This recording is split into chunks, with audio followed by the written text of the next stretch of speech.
যে এই রায় ট্রাইব্যুনাল থেকে আসেনি, এই রায় এসেছে যমুনা থেকে। বাংলাদেশের তরুণ প্রজন্মকে মুক্তি বাহিনীর ভূমিকায় অবতীর্ণ হতে হবে, গুড়িয়ে দিয়েই আমাদের গড়তে হবে, ভেঙে দিয়েই আমাদের লড়তে হবে এবং এই দখলদার অবৈধ কর্তৃপক্ষের কাছ থেকে আমাদের বিজয় ছিনিয়ে নিয়ে বাংলাদেশের জন্য একটি গণতান্ত্রিক বাংলাদেশ উপহার দিতে হবে। আজকে সমস্ত স্তরের নেতাকর্মী, তরুণ প্রজন্ম, ছাত্র সমাজের প্রতি আহ্বান থাকবে, এই দখলদার ইউনূস সরকারের পতন না হওয়া পর্যন্ত আপনারা লড়াই চালিয়ে যান। এই 11 মাসে ডক্টর ইউনূস কি পেল, বাংলাদেশের জনগণই বা কি পেল?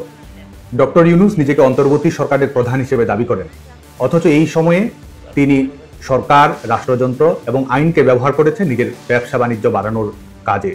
তিনি নিজে সরকার, অথচ গ্রামীণ ব্যাংকে সরকারের মালিকানা 25 ভাগ থেকে 10 ভাগে নিয়ে আসেন। তিনি নিজেই নিজেকে 666 কোটি টাকা কর মওকুফ দেন, গ্রামীণ ব্যাংকে 5 বছরের জন্য কর অব্যাহতি দেন, অথচ বাংলাদেশের জনগণের উপর চাপিয়ে দেন সকল নিত্য প্রয়োজনীয় দ্রব্যাদিতে 15% ভ্যাট এবং ট্যাক্স।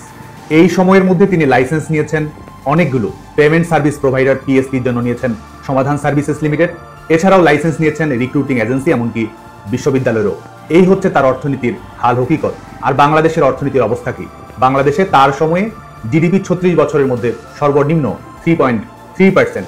বাংলাদেশ ব্যাংকের হিসেব অনুযায়ী গত কয়েক মাসে বাংলাদেশের বিনিয়োগ কমেছে 70%, ফরেন ডিরেক্ট ইনভেস্টমেন্ট এফডিআই কমেছে 27.8%, মূলধনী যন্ত্রপাতি আমদানির হার কমেছে 25.56%।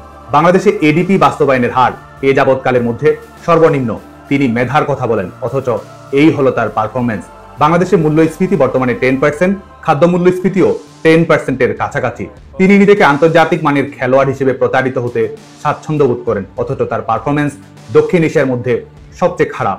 তিনি সবাইকে উদ্যোক্তা হতে বলেন, অথচ বাংলাদেশে বেসরকারি খাতে ঋণের প্রবাহ বর্তমানে সবচেয়ে কম, 8%-এর নিচে। দারিদ্র্যকে জাদুঘরে পাঠাবেন,